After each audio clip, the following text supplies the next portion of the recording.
ციფრები, პუტინ. ღმერთო, ციფრები.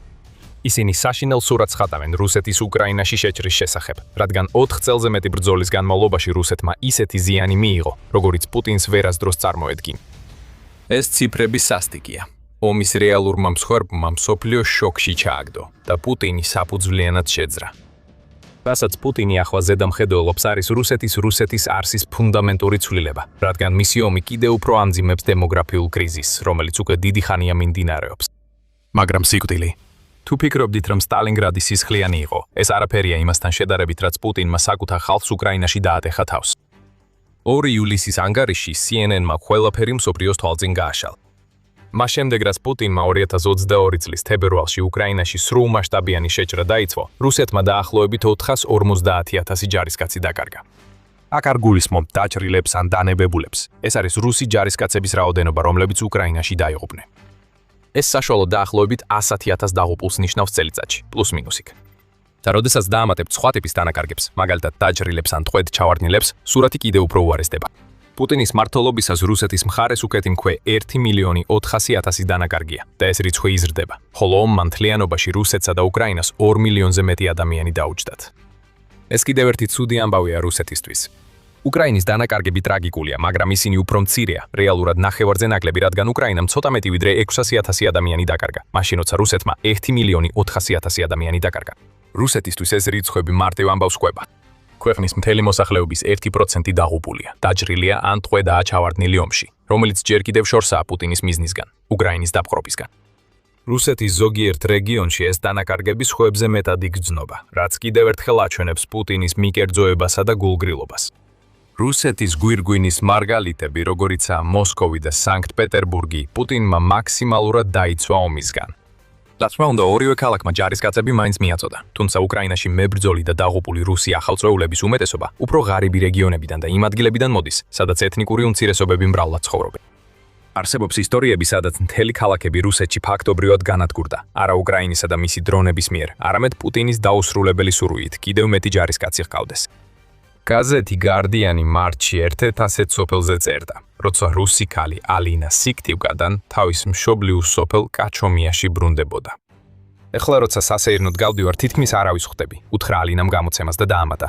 ბოლო 4 წლის განმავლობაში ჩემი სოფელი დაცარიელდა. ყველა კაცი უკრაინაში იბრძვის. კაჩომიაში თავიდანვე მხოლოდ 700 ადამიანი ცხოვრობდა. მიუხედავად იმისა, პუტინის ომს ეს სოფელი ალბათ ვერ გადაურჩება. ეს არის ისტორია, რომელიც განმეორდა რუსეთის ღარიბ და შორეულ რეგიონებში, სადაც კრემლი გიჟურ თანხებს თავაზობს ღარიბ ადამიანებს, რომლებსაც ასეთი ფულის შოვნა არასდროს უოცნებიათ. მათ მხოლოდ ის უნდა გააკეთონ, რომ ჩაეწერონ და უკრაინაში დაიღუპონ. მაგრამ როცა ეს რიცხვები ასე გაიზარდა, ვეღარც ეს მიდგომა მუშაობს. საზოგადოებები, რომლებიც პუტინის შეჭრის შემდგომ რუსულმა ჯარისკაცების გადაბირების მექანიზმმა მიზანში ამოიწურა და ფულის რეკორდული ოდენობის შეთავაზებაც კი აღარ არის საკმარისი, რომ იმდენი ადამიანი დაინტერესოს, რამდენიც პუტინს ომისთვის სჭირდება. United24 მედია იუწყება, რომ რუსი მოხალისე ჯარისკაცების რეკრუტირება 2026 წლის მაისში მე-13-ით შემცირდა 2025 წლის იმავე თვესთან შედარებით. და ზოგიერთი რუსული დანაყოფი ფრონტზე ახლა მხოლოდ 30%-ით ან 40%-ით არის დაკომპლექტებული. ეს ერთჯერადი შემთხვევა არ არის. რუსეთი თვეში დაახლოებით 27,000 ჯარისკაცს იღებს, მაშინ როცა მისი თვიური დანაკარგები 30,000 ბევრად აღემატება. აქ ხალხი აღარ ყვარს. ფულისთვის წასვლაზე თანახმა სულელები აღარ დარჩნენ, ამბობს ერთ-ერთი ანონიმური რუსი ჯარისკაცი. ასე რომ, ან მობილიზაცია, ან სიბრწყლის ატანა. ბოლო რამ, რაც პუტინს უნდა გააკეთოს, მობილიზაცია. მან კარგად იცის, როგორ ძლიერი პროტესტი მოჰყვება ამას, მაგრამ მას არჩევანი აღარ დარჩა. უკრაინის ომი მეტისმეტად ძვირი გახდა, რომ კრემლმა ამჟამინდელი მიდგომით გააგრძელოს. ამჟამად რუსეთი 8 ჯარისკაცს კარგავს თითოეულ უკრაინულ დანაკარგზე. დაღუპულთა მხრივ 625,000-მდე შეფასებული უკრაინელი მსხვერპლიდან 150,000 ადამიანი დაღუპულია. რუსეთს 3-ჯერ მეტი ჯარისკაცი ჰყავს დაღუპული, ასევე 2-ჯერ მეტზე ბევრად მეტი საერთო დანაკარგი აქვს. ეს ყველაფერი ძალიან ბევრია. სტალინგრადიც კი არ ყოფილა რუსეთისთვის ასეთი მძიმე. სტალინგრადი იყო ერთ-ერთი ყველაზე სისხლიანი კამპანია რუსეთის ისტორიაში. რუსეთში ბევრი ადამიანი გლოვობს იმ ბრძოლის დროს დანაკარგების უზარმაზარ რაოდენობას და ამავდროულად მას მიიჩნევს ერთ-ერთ უდიდეს მაგალითად იმისა, თუ როგორ გადალახა რუსულმა ნებისყოფა მტერი. ბრიტანიკა ამატებს, რომ ეს ბრძოლა მეორე მსოფლიო ომის ერთ-ერთი ყველაზე მნიშვნელოვანი იყო. და ეს ასევე დიდი სამამულო ომის მითის მნიშვნელოვანი ნაწილია, რომელსაც პუტინი ხშირად მიმართავს, როდესაც ცდილობს კიდევ უფრო მეტი რუსი დაარწმუნოს, რომ თავი შესწირონ მის შეჭრას. სტალინგრადიც სისხლიანი იყო. ბრძოლის ბოლოსთვის დაახლოებით 800,000 ღერძის ჯარისკაცი ან მოკლული იყო, ან დაჭრილი, ან ტყვე-დაყვანილი. საბჭოთა მხარეს რუსი ისტორიკოსების შეფასებით, წითელი არმიის დაახლოებით 1,1 მილიონი ჯარისკაცი ბრძოლაში დაიღუპა, დაიჯრა ან დაკარგა, ასევე 40,000 მშვიდობიანი მოქალაქე. შეიძლება შეამჩნიეთ რამდენიმე რამ ამ რიცხვებთან დაკავშირებით. დავიწყოთ ყველაზე აშკარა რამით. სტალინგრადში 1,1 მილიონი მსხვერპლი, 300,000-ით ნაკლებია, ვიდრე ის 1,4 მილიონი მსხვერპლი, რომელიც რუსეთმა უკრაინაში განიცადა. მაგრამ უფრო მეტიც, თუ დაამატებთ 800,000 ღერძის მსხვერპლს 1,1 მილიონი საბჭოთა მსხვერპლს მიიღებთ 1,190,000, რაც 100,000-ით ნაკლებია უკრაინის ომის საერთო მსხვერპლზე, რომელიც ჯერ კიდევ გრძელდება. უკრაინა ოფიციალურად უფრო მძიმეა რუსეთისთვის ვიდრე სტალინგრადი. რა თქმა უნდა, ამ განცხადებას აქვს მნიშვნელოვანი შენიშვნა. სტალინგრადის ბრძოლა იყო ერთი კონკრეტული ბრძოლა, რომელიც მიმდინარეობდა ბევრად უფრო დიდ ომში, რომელმაც მთელი მსოფლიო მოიცვა. რუსეთის დანაკარგები უკრაინაში 4 წელზე მეტ ბრძოლას მოიცავს, ასე რომ ეს ზუსტი შედარება არ არის. თუმცა ამ შედარებაში არის ისეთი ელემენტი, რომელიც რუსეთისთვის იმდენად შემზარავია, რომ უკრაინის ომი ქვეყანას უფრო მეტად დააზიანებს, ვიდრე ოდესმე სტალინგრადის ბრძოლა. ციფრებს მიღმა, სწორედ ეს ელემენტია, რაც უკრაინას რუსეთისთვის სტალინგრადზე უარესად აქცევს და ყველაფერი ერთ სიტყვაზე დადის. მაგრამ სანამ გავამხელთ, რა სიტყვაზეა საუბარი და განვიხილავთ იმ უზარმაზარ პრობლემას, რომელიც პუტინის წარუმატებელმა შეჭრამ რუსემ რუსეთს შეუქმნა, შეგახსენებთ, რომ თქვენ უყურებთ სამხედრო შოუს. თუ არხიდან ახალ ინფორმაციას ირებთ, გამოიწერეთ და დააჭირეთ შეტყობინების ზარს, რომ არ გამოგრჩეთ ჩვენი შემდეგი ვიდეოები. ეს მნიშვნელოვანი სიტყვაა დემოგრაფია. თუ ვიტყვით, რომ სტალინგრადმა დემოგრაფიული პრობლემები აშეუქნა რუსეთს, მოვიტყუებით. რა თქმა უნდა, შეუქმნა. ერთ ბრძოლაში მილიონზე მეტი მსხვერპლი. განსაკუთრებით მაშინ, როცა ამას მეორე მსოფლიო ომის სხვა დანაკარგებიც ემატება, რუსეთზე აუცილებლად მოახდენს გავლენას. და სწორედ ეს ნახეთ. სტალინგრადის რეგიონში მოსახლეობა დაახლოებით 9 მილიონით შემცირდა, მსხვერპლის, ევაკუაციისა და ოკუპაციის გამო, რაც სტალინგრადის 1940-იანი წლების მთლიანი მოსახლეობის დაახლოებით მეოთხედს შეადგენდა. ამ დემოგრაფიული პრობლემის ტალღური ეფექტი მიმდებარე რეგიონებშიც გავრცელდა, თუმცა მაინც გარკვეულწილად ლოკალიზებული დარჩა. რუსეთს თვითონ მასობრივი დემოგრაფიული კრიზისი სტალინგრადში დიდი დანაკარგების შედეგად არ გამოუცდია, მაგრამ უკრაინაში დანაკარგები განსხვავებულია. ისინი არა მხოლოდ სტალინგრადის დანაკარგებს აჭარბებენ, არამედ მთელ რუსეთს კიდევ უფრო ღრმა დემოგრაფიულ შავ ხვრელში აგდებენ, რომელშიც ქვეყანა ომამდე უკვე იყო ჩათრეული და ახლა ვეღარ აღწევს, პუტინის უგუნური სურვილის გამო, რომ შეჭრა გააგრძელოს. და აქედან მხოლოდ გაუარესდება. სტალინგრადი დასრულდა, უკრაინის ომი კი არა. რუსეთის 1,4 მილიონი დანაკარგი და ეს რიცხვი იზრდება. მართალია რუსეთის დანაკარგების ტემპის მიხედვით, რომელიც თვეში 30,000-ზე მეტ ჯარისკაცს შეადგენს, მხოლოდ ივნისში 39,490 დანაკარგით 2026 წლის ბოლოსთვის დაახლოებით 1,6 მილიონ დანაკარგზე ვისაუბრეთ.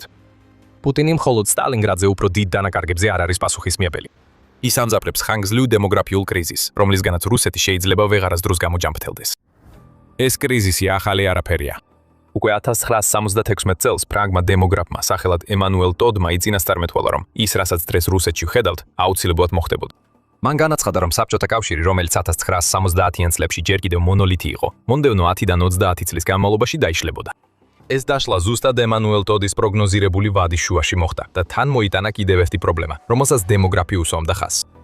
საბჭოთა კავშირში ბავშვთა სიკვდილიანობის ზრდა, თვითმკვლელობების რაოდენობის მატება და სხვა მრავალი პრობლემა მიუთითებდა არამოქმედ სისტემაზე, რომელიც მომავალ წლებში რუსეთის დემოგრაფიას სერიოზულ ზიანს მიაყენებდა.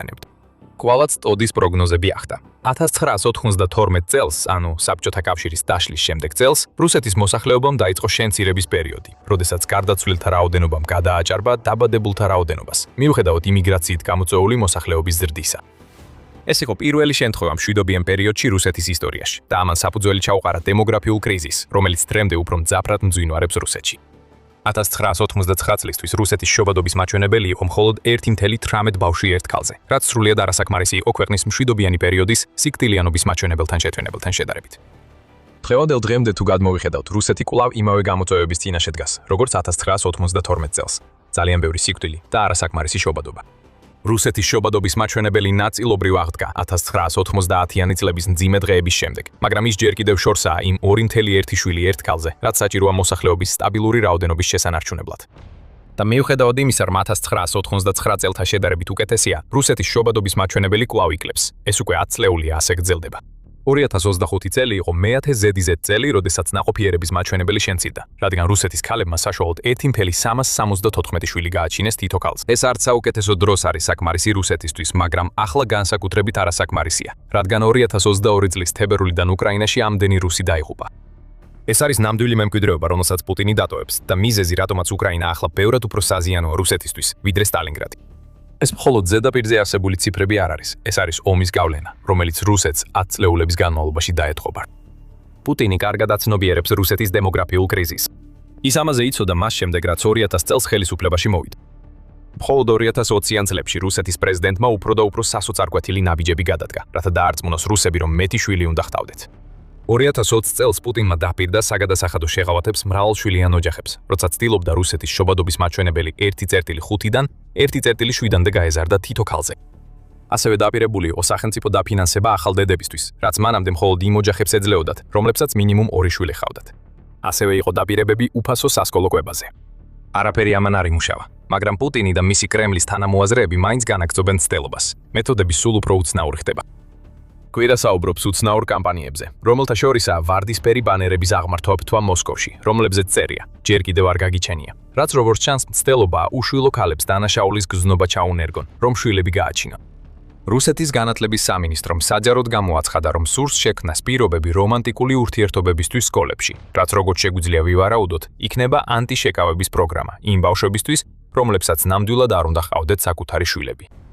თებერვალში პუტინმა მოუწოდა რუსულ კომპანიებს წაახალისონ თავიანთი თანამშრომლები მეტი შვილის სკოლაზე. ჩვენ არ ვიცით, როგორ უნდა გააკეთონ ეს. ხელთათმანები გაიკეთონ და კაცხელი მიუშველონ?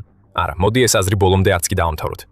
პუტინმა ასევე მოუწოდა, რომ რუსეთში ნორმად იქცეს 35 წლამდე ასაკში 3 შვილის სკოლა და არა გამონაკლისად. თითქოს მისი სიტყვები ჯადოსნურად გამოიწვევს ბავშვების დაბადების ბუმს ქვეყანაში, რომელსაც დაბადების მაჩვენებლის პრობლემა საბჭოთა კავშირის დაშლის შემდეგ მუდმივად აქვს. შეგიძლიათ თქვათ კიდეც, რომ რუსეთის მოსახლეობის პრობლემების გადაჭრა ერთ-ერთი მიზეზი იყო, რის გამოც პუტინმა საერთოდ დაიწყო ომი უკრაინაში. საბოლოოდ, თუ პუტინის სპეციალური სამხედრო ოპერაცია წარმატებით და რამდენიმე დღეში დაიმორჩილებდა უკრაინას, როგორც ეს იგეგმებოდა, პუტინის გათვლებით რუსეთის მოსახლეობას დაახლოებით 40 მილიონი ადამიანი შეემატებოდა. ჩვენ დღესაც ხედავთ მტკიცებულებებს, რომ პუტინი ცდილობს უკრაინის ომი გამოიყენოს რუსეთის დემოგრაფიული პრობლემების გადასაჭრელად. ეს არის ადამიანი, რომელმაც თავისი ომის გასამართლებლად განაცხადა, რომ რუსები და უკრაინელები ერთი ხალხია და ის სარგებლობს ამ ცდარი მტკიცებით, როდესაც მისი არმია აქტიურად იტაცებს უკრაინელ ბავშვებს და აგზავნის რუსეთში. BBC-მ 2026 წლის მარტის ანგარიშში გამოავლინა, რომ უკრაინის ინფორმაციით, ომის დაწყების შემდეგ თითქმის 20,000 უკრაინელი ბავშვი უკანონოდ გააგზავნეს რუსეთში ბელარუსის გავლით. გაეროს კომისიის მონაცემებით დადასტურებულია 1000-1205 შემთხვევა და კომისიის თქმით, იდენტიფიცირებული ბავშვების 80% ჯერ კიდევ არ დაუბრუნებიათ. ეს პუტინის დამახინჯებული ლოგიკაა. უკრაინელი ბავშვების მოპარვა, რათა რუსეთის დემოგრაფიული კრიზისით გამოწვეული დანაკლისი შეავსო. მაგრამ ირონია ისაა, რომ პუტინი თითქოს ვერ ამჩნევს იმ ფაქტს, რომ ომი, რომელიც მან დაიწყო, ახლა მთავარი მიზეზია იმისა, რატომაც რუსეთს ამ კრიზისიდან გამოსვლის შანსი აღარ აქვს. 1,4 მილიონი მსხვერპლი და 450,000 გარდაცვლილი საკმაოდ აშკარა რიცხვებია, რომლებსაც შეიძლება მიუთითოთ. ჯარისკაცები, რომლებიც იღუპებიან, ვეღარ ეყოლებათ მეტი შვილი. მაგრამ წარმოიდგინეთ თავის საშუალო რუსული ოჯახის ადგილზე ახლა. გინდოდათ შვილების ყოლოლა. გინდოდათ, რომ ისინი გაგეჩინათ საომარი მდგომარეობის რუსეთში, სადაც პუტინმა აშკარად თქვა, რომ მუდმივად ეძებს ჯარისკაცებს და ეკონომიკურად ანადგურებს რუსეთს ომის დასაფინანსებლად. რა თქმა უნდა, არა. ბევრი ადამიანისთვის რუსეთში ამ ეტაპზე შვილების ყოლის პერსპექტივა არარეალურია. ომი ჯერ უნდა დასრულდეს და ჩვენ ვიცით, რომ პუტინი ამისთვის ზედმეტად შეშლილია. მან საკუთარი წარუმატებლობებით უკრაინაში იმდენად ღრმა ორმოში ჩაიგდო თავი, რომ ვეღარ თმობს, თუნდაც ეს ნიშნავდეს ახალი რუსეთის შექმნას, სადაც ხალხს შეიძლება მართლა მოუნდეს შვილების ყოლა. ასე რომ, როცა ხედავთ 1,4 მილიონ რუსულ მსხვერპლს უკრაინაში, ყურადღება მხოლოდ ბრძოლის ველზე დავრილ სისხლზე ან რუსეთის ჯიუტად მიყოლილ სამხედრო სტრატეგიაზე, რომელიც უბრალოდ არ მუშაობს, არ უნდა გავამახვილოთ. ეს არის რუსეთი ამის შემდეგ. ქვეყანა, რომელიც უკვე დემოგრაფიული კრიზისის მარწუხებშია და რომელიც ყოველდღიურად უფრო მძიმდება უკრაინაში მიმდინარე ომის გამო. რუსები ნაკლები იქნებიან არა მხოლოდ ახლა, არამედ 10 წლეულების განმავლობაში. და ამ ყველაფრის გავლენა პუტინისთვის კიდევ უფრო დიდი პრობლემაა. ის მხოლოდ უკრაინაში არ მარცხდება. პუტინმა რუსეთი ისეთ მდგომარეობაში ჩააყენა, რომ რუსეთმა სხვა სახელმწიფოებისთვის საკუთარი ტერიტორიებიც კი შეიძლება დაკარგოს. უკვე 2025 წლის სექტემბერში კარნეგის ფონდის შეფასებით რუსეთის დემოგრაფიული კრიზისი ყველაზე საშიშია მის ისტორიაში. ფონდი მიზეზად დაასახელა იმიგრაციის ნაკლებობა წინა წლებთან შედარებით, რადგან რუსეთს აღარ შეუძლია მოსახლეობის მაჩვენებლებით მანიპულირება უცხოეთიდან სულ უფრო მეტი ადამიანის მიღებით. თავარი აქ ისაა, რომ რუსულენოვანი ადამიანების იმიგრაცია ნაკლებია.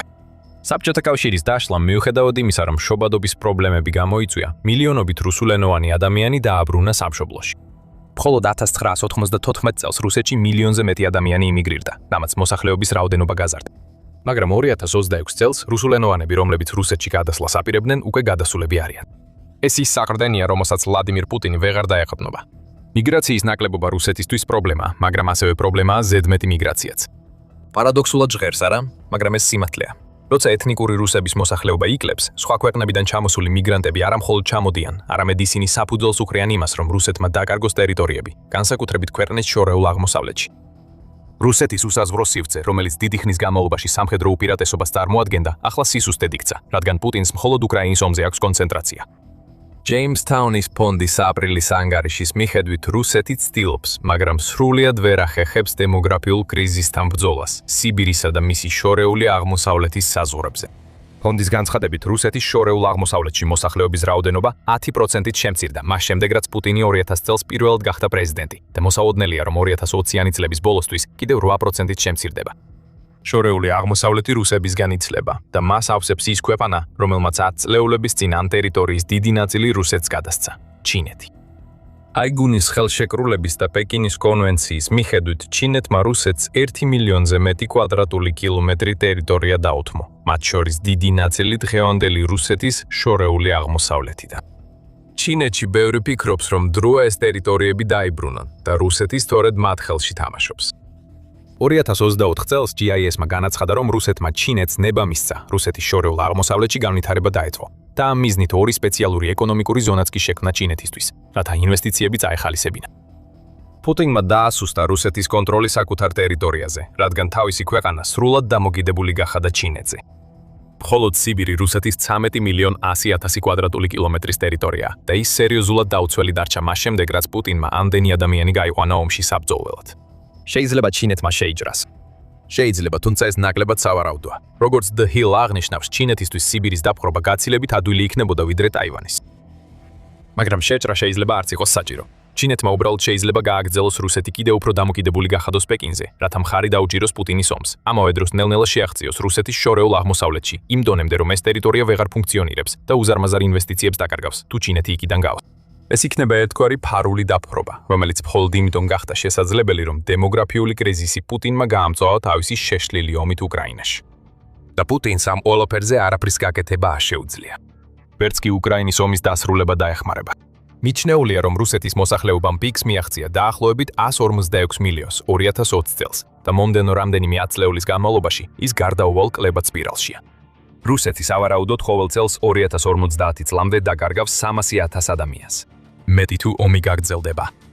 და ძნელია იმის წარმოდგენა, როგორ აღდგება რუსეთი მომდევნო საუკუნეში, თუ არ მოხდება ძირეული ცვლილება მის საზოგადოებაში, რაც ადამიანებს ისევ შვილის ხოლის სურვილს გაუჩენს. ეს ცვლილება პუტინის დროს არ მოხდება. ალბათ ნაკლებად სავარაუდოა, რომ პუტინის შემდეგაც შეიცვლება რამე. რუსეთი ჩიხშია. ასე რომ, როდესაც უყურებს დანაკარგების რაოდენობას, რომელიც უფრო მეტია ვიდრე რუსეთმა სტალინგრადში განიცადა, რეალურად ხედავთ სისხლით გაჟღენთილ კრისტალურ ბურთს, რომელიც გვაძლევს საშუალებას შევიხედოთ რუსეთის მომავალში. მიუხედავად იმისა, მოიგებს თუ წააგებს უკრაინაში, რუსეთს მომავალში 10 წლეულების განმავლობაში დემოგრაფიული ტანჯვა ელის. რაც შეეხება იმ გეგმას, რომ პრობლემა უკრაინის მოპარვით გადაეჭრათ, ეს საქმე კარგად არ მიდის. ეირიმში, რომელიც რუსეთმა 2014 წელს უკანონოდ მიიერთა, მასობრივი გადინება მიმდინარეობს. ათასობით რუსი ცდილობს იქიდან წასვლას, რაც პუტინის მიზნის საპირისპიროა. უკრაინის რუსეთის რუსეთის შემადგენლობაში შეხვანა. გსურთ გაიგოთ, რატომ ტოვებენ რუსი ოკუპანტები ყირიმს? ნახეთ ჩვენი ვიდეო. თუ მოგეწონათ ეს ვიდეო, აუცილებლად გამოიწერეთ არხი და დააწყაპუნეთ ზარზე, რომ ნახოთ მეტი ჩვენი ვიდეო რუსეთის დაცემის შესახებ, როგორც უკრაინაში, ასევე პუტინის მმართველობის პერიოდში. და როგორც ყოველთვის, მადლობა ყურებისთვის.